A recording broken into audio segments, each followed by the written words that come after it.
Hey everybody, my name is Beth and I'm from the Oil Raven.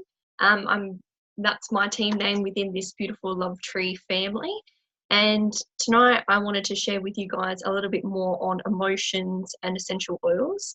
And my Facebook Live wasn't working, so I'm pre-recording this just an hour before and putting a visual aid with it. So I really hope that that gives you guys a good valuable version of events here. And some of the things I'm going to be talking about, it's nice to have a bit of a diagram. If you're any like really visual like me, it's a really good way to just picture exactly what I'm talking about. So I hope that it's really going to sink in what I say tonight.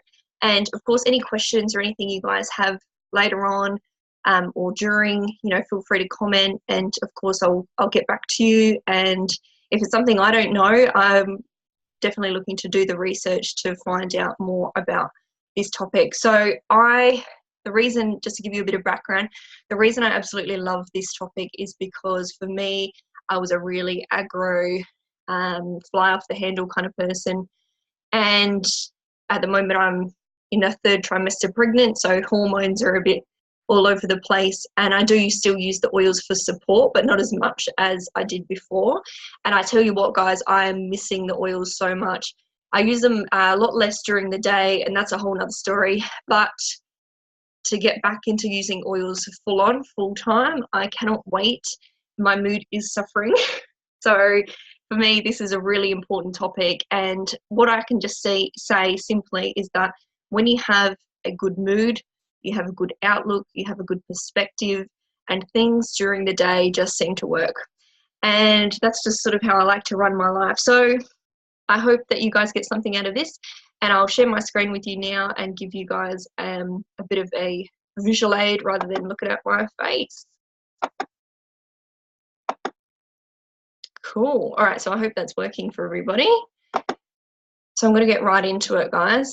So emotions and essential oils. So that's my little business logo. If you see that around, that's me. 5 stages of healing. So what do essential oils actually do? So they can assist throughout these 5 areas. And I really like to break this down because, well, number one, just to give a bit of credit here, is they're actually featured in this Emotions and Essential Oils book. This book, if you don't have it and you are interested in this kind of topic, it is absolutely fantastic. Alison introduced me to it, and the ideas behind the connection between your mind, the emotion, intuitively picking an oil, or just simply understanding what they're about from more than a physical perspective is unreal. So what can they do? They can assist in healing the physical body. So what's an example for you there? Obviously, what something would be ice blue for me.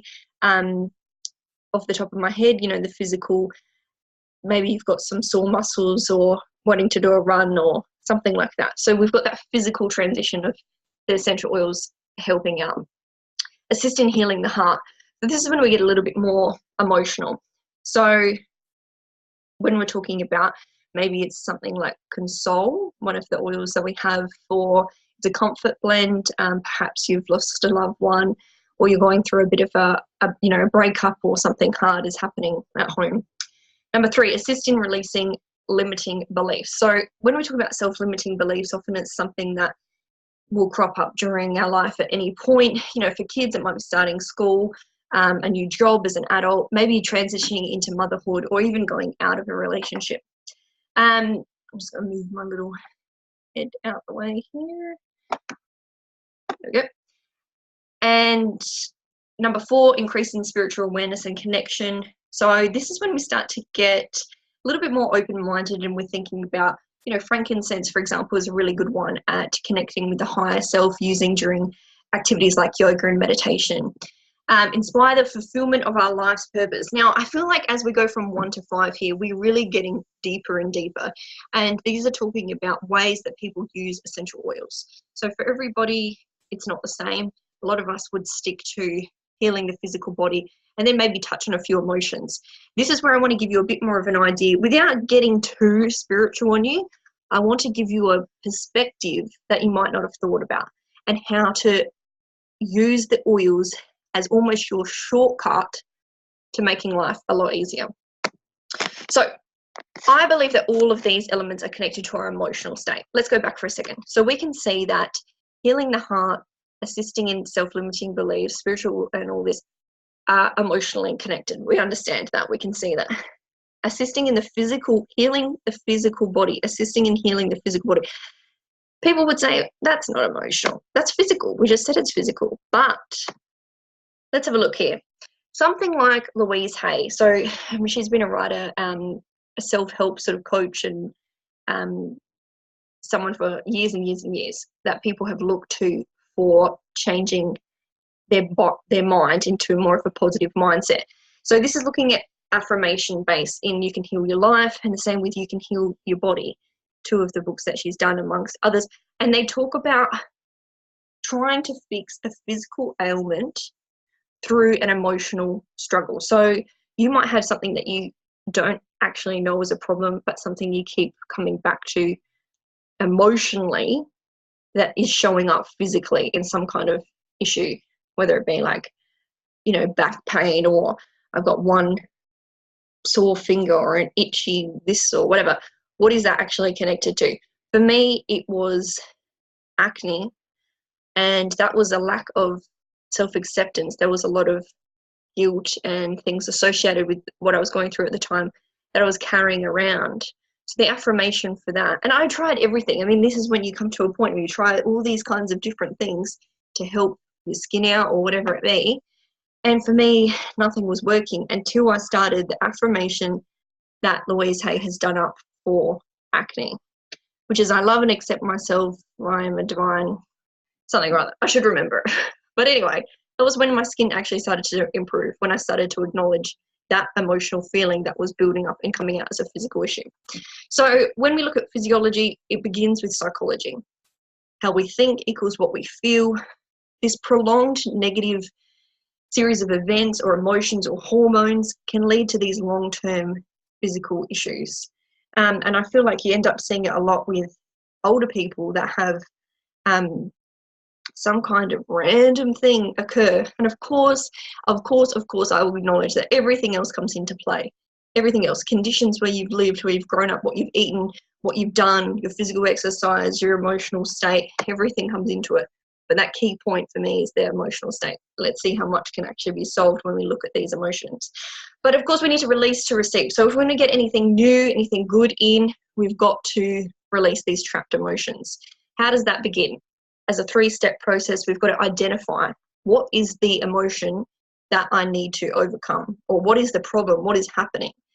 Release it, learning to let go, which you can use oils for, and restoring, which you can use oils for. So restoring that negative in the identifier to the positive in the restore. We want to obviously be positive. We want to reach that point. Let's look a bit of the science. So quantum physics, something in 1964, these two excellent physicists discovered what was called the quark model. So these very tiny particles vibrate in different frequencies, different patterns throughout us, everything around us, the universe. And when we look at science and physics and chemistry and all these kinds of things, we think of, I often think of the most basic. So it's like a liquid into gas, or a liquid into a solid, or a gas into a liquid, when we've got like evaporation or these kinds of things. These are things we've witnessed and we can see. We know that these things happen when we're talking about these transitions. And you can break it all down with cells and neurons and all these kinds of hoo-ha. But I want to keep this simple today so it makes sense to us in a basic everyday level, because that's when I want you to keep these triggers. So these strings of energy communicate with every proton nucleus everywhere around us, including that wider, the whole world.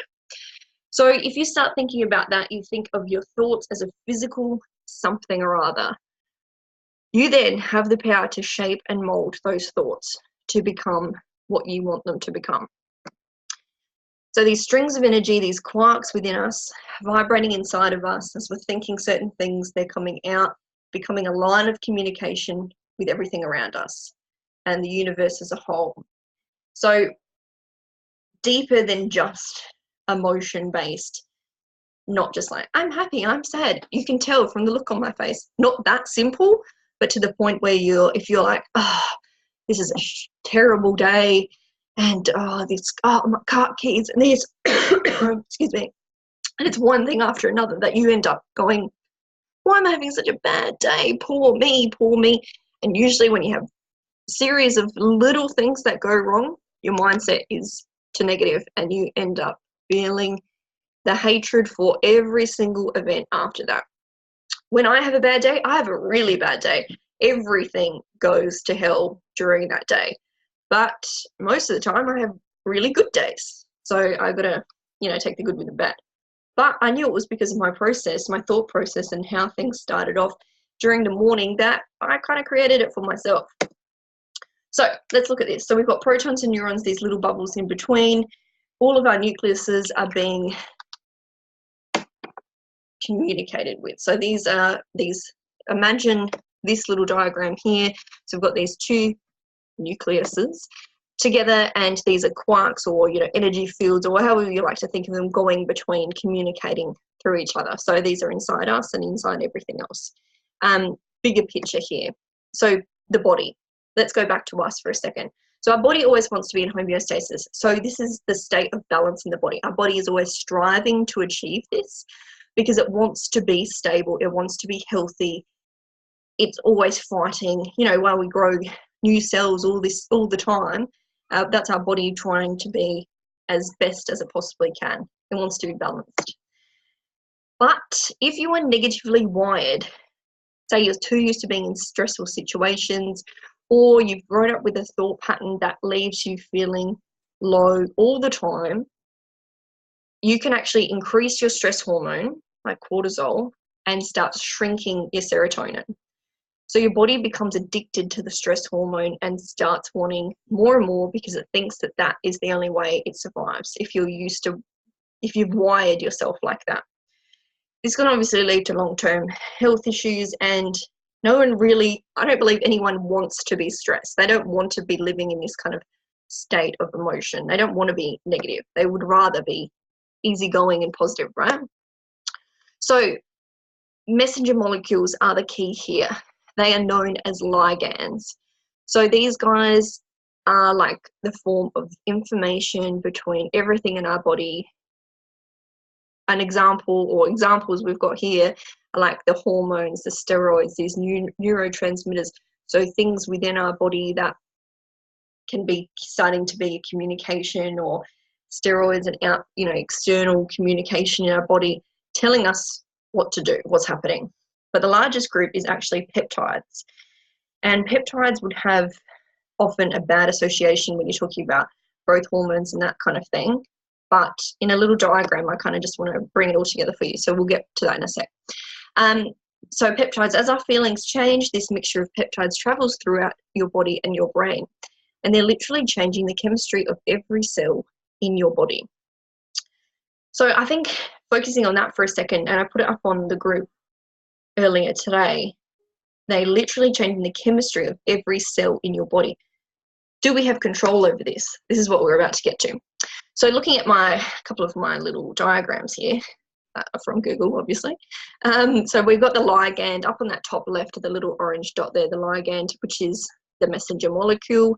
It's going into the receptor of the cell, and it's discussing, the information is going into the cell there. And the same with the bit clearer diagram on the right-hand side. Messenger molecule touching onto the receptor, going into the cell and activating the molecule, or bringing that some kind of information that the cell needs.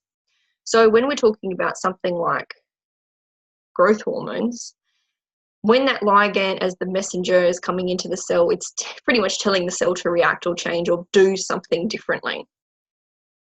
Without that kind of communication, we've got nothing really going on. We need some kind of communication. And let's not talk about growth hormones because it's off topic.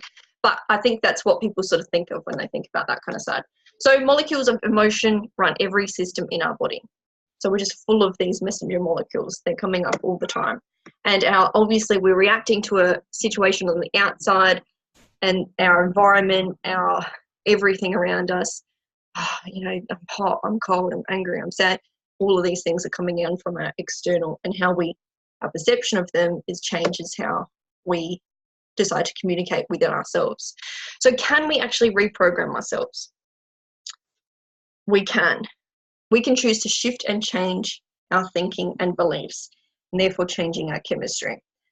And how we become involved in this process can kind of happen in two ways. So we can be ready for anything. We can get in front of our moods and choose to interfere with them rather than just continuing the same old thought pattern or habit or response. So touching on that, if we have just our mind to do that, it takes a lot of consistency, commitment, possibly self-development. We've really got to push through lots of self-limiting beliefs, which oils can help with, or just get to the core of what we want to achieve, or be really goal focused, or, you know, train every day and all these kinds of things. Train every day, not like the person on the screen, but in our minds. We've got to catch ourselves in the mood, acknowledge it and change it. And sometimes that can be really, really hard to do. It is really hard to do. It can be quite draining, especially in a busy life. Everyone says how busy they are all the time. That's not something you're going to be thinking about, but I present to you guys a shortcut. So how do we interfere? Our sense of smell is hugely connected to this through the role it plays in the limbic system. So if you're new to essential oils, our limbic system, as you can see in this lovely lady diagram here, when we have these aromatic properties through the oils, just pick up an oil here for you. So I've got a little roller bottle here. I'm going to have a smell of it. And this is really good because it's blue, tansy and orange in there. And you're just getting that whiff of this good mood up through your nose, just like this diagram. It's going into the olfactory bulb or the olfactory system, and that's translating the molecules that I smell through say it's my diffuser that's on, and it's got essential oils in it, or maybe a smell from childhood even, you know, that brings back that connection. Oh, that smells like grandma's house or something like that. Then you're going to think it's that trigger, and that's all processed through the olfactory bulb. So this is where you're getting memories and even to the point of behavior. So when we're talking about the molecules that are coming aromatically through the diffuser, it's presenting new information to your brain. So there are two types of ways to interfere through these messenger molecules when we talk about normal everyday stuff. So we've got endogenous glands or messenger molecules, which are made inside the body. So these are things like endorphins, our hormones that we discussed before, and exogenous outside influences. And based on what I just said, what do you think an example of that is? Essential oils. So when we think about how essential oils actually work, they are lipid soluble, which means that they have such a small, it's like 500 Dalton or something like that. The molecule weight of the molecules that come from essential oils, whether it be topically, you know, in a roller bottle that we put on our skin and they absorb into the skin, or through the limbic system as we sniff our diffuser, are so small that they can enter through that cell wall. So they can go into the cell, they can start taking out the garbage, as I like to say, and start presenting the cell with new information. So this is massive. For me, using oils, I saw a change in my mood and I saw what it was doing for us every day, and I loved it. But I kind of thought, is it mind over matter? And I had all these kinds of skeptic thoughts, which I think a lot of us do. To know this part of information and to understand this side of it, how it actually works, was a massive light bulb moment for me, because I thought this gives what I am already believing in a lot more guts. And now I can actually understand why, even if I felt like absolute terrible, trying not to swear, at the beginning of the day, I chose an oil, I put it on, and my mood changed. And I didn't realize that until later on the afternoon. Oh, the day started like this, but I used my oils actively and then my mood improved. for me, that was massive. So let's look at the emotional aromatherapy side of it. So essential oils, as I just mentioned, create new information. They circulate around the body, they come into our body from whatever method we've been using them. And the key here is new intelligence. So they provide our cells with something different to talk to, not just being the same old patterns. So yes, you can do it two ways. If you want to change your mindset, you can do it two ways. You can struggle through trying to just make it happen, catching yourself in the thought. This is going to have to be a lot of self-development, understanding, and you've kind of got to have that light bulb moment in your life where you go, my mood isn't good enough, or my attitude isn't good enough, my life isn't good enough, I need to change something. And I'm really passionate about this because I feel like when we look at the most successful people in the world, they have not accidentally fallen into being successful. They have worked really hard. And a lot of the times these self-help books or self-development books will always talk about something to do with changing the pattern of behavior that starts with your mind. The Big Leap is one I'm reading at the moment, which is, I don't want to go into too much, but talking about how we have this self-destructive behavior when we're trying to get something together. Everything's going really, really right. And then something happens and we kind of go, oh, wait, it can't go that right for me. No, I'm not used to this. And we self-sabotage the situation and cannot reach our, he calls it like your mode of genius or something close to that. So that kind of intelligence or that kind of way to see your mind is huge, but it also takes a lot of work and a lot of practice. And like I mentioned before, consistency. So oils are giving you almost a shortcut to get there quite rapidly.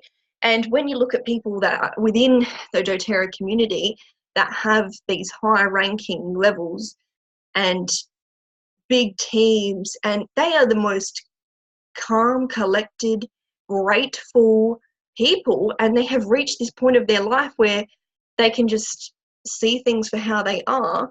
And I feel like they get there really quick because they use the oils. Anyway, back to what we're talking about. So let's give you some examples.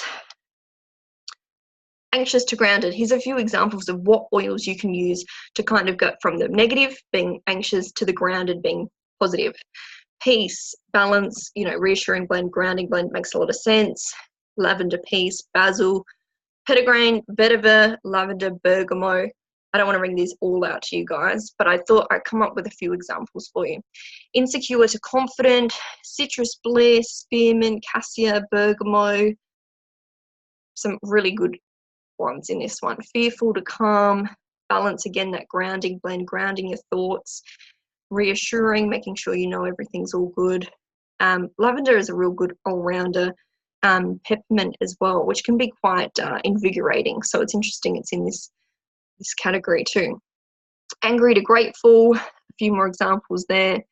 Angry, while we're on that, angry was definitely my forgive and cardamom, who are featured on this page, is my absolute, they're my faves because I was really quite an angry person, and forgiving being the renewing blend. Cardamom gets you out of that hot-headed stage. Thanks to Alison, I came across cardamom. Loved it. Grieving to accepting. Console is an excellent one if you are grieving. Used that a number of times last year when we had baby issues. So just a beautiful one to speed up my healing process, and that's really what it was.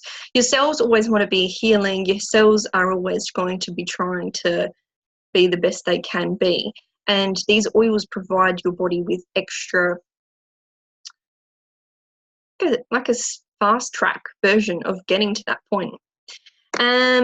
Overwhelmed to capable, another one which is great for working people. Melissa is just beautiful oil, but pricey, but look at all these other options you've got, it's amazing. Discouraged to joyful. Now, we've got a lot of citruses in this, and I'm going to touch on that in a little bit as well. So emotional aromatherapy kit, I wanted to touch on this not to show you a product, but because these were developed, they're actually in the background there as well. These were developed based on the different blends within each bottle. So this takes them months and months and months. These aren't just like random oils they throw together. That smells nice. Someone will like that. No, they're based on the chemistry compounds within each oil. So let's look at this one. So the emotional aromatherapy kit, we've got Motivate up the top there, which is a good blend of mints and citrus. So when you come down into the center of that little chart there, you can start seeing these different emotions: discouraged, gloomy, somber, bored, bitter. So depending on the type of oil, if you're looking for like to be a certain, feel a certain mood, look for what kind of plant base it is. Like example, is it a tree oil? Is it a spice? Is it a citrus? And while we're talking about citrus, I actually found an interesting fact on an excellent paper which talks about emotions and oils, the essential oil version, because people are always looking for a good alternative, right? Rather than hitting the hard stuff. So in the study, they said inhalation of lemon oil significantly increased dopamine, and dopamine is like the emotions of like reward, the hormone of reward, motivation, memory, attention, and that was lemon oil. And for lemon oil, we always talk about it as being uplifting, being citrus, and being the oil of focus. So to actually see that when it's tested in the lab, we can see, and consistently is always the key there, we can see that it actually does promote the hormone that you want when you're suffering from a certain type of emotion. So that's a huge, and then we'll start to see more and more of this as time goes on and we have more research available to us based on more essential oil use, which is brilliant. And going back to the oil chemistry wheel there, so when we look back down to lemon, lime and lemon at the bottom there, we've got it in the uplifting category. And then almost opposite of that, we've got lavender in the calming category. So this is going back to, I don't know if I mentioned in the beginning, it's important to know what oil you need for what emotion. And all of this education is extremely handy for that. And a chart like this is so, I want to say basic, but it is quite basic. What am I feeling? What oil do I need? And that's why I absolutely am a big advocate for this particular kit that they've put together, because you kind of have something for everything. And I've used them all. I love them all. Chia has got the licorice smell, so not that one, but everything else I love. And you really will. And actually, I was going to say there's a bit of a personal story to passion there, if you can catch my drift. Anyway, so thank you so much for that, guys. I really hope that you learned something new. Remember that it is in your control. Your emotions are in your control. It's up to you what you want to do with them. You do have the power to choose your moods. These guys give you an awesome shortcut without having to spend so much time and energy trying to understand your thoughts. But I want you to think about it for yourselves. Are there moments during the day that you could really improve on your mood? I know there still are for me, and that's something I'm working on. But always know you have a choice, and this is why education is empowering, and I absolutely love it. So all the best to everybody. If you don't have oils already, what are you waiting for? It's going to make your life a hell of a lot easier, and that is great. Thanks everybody, and all the best to all of you.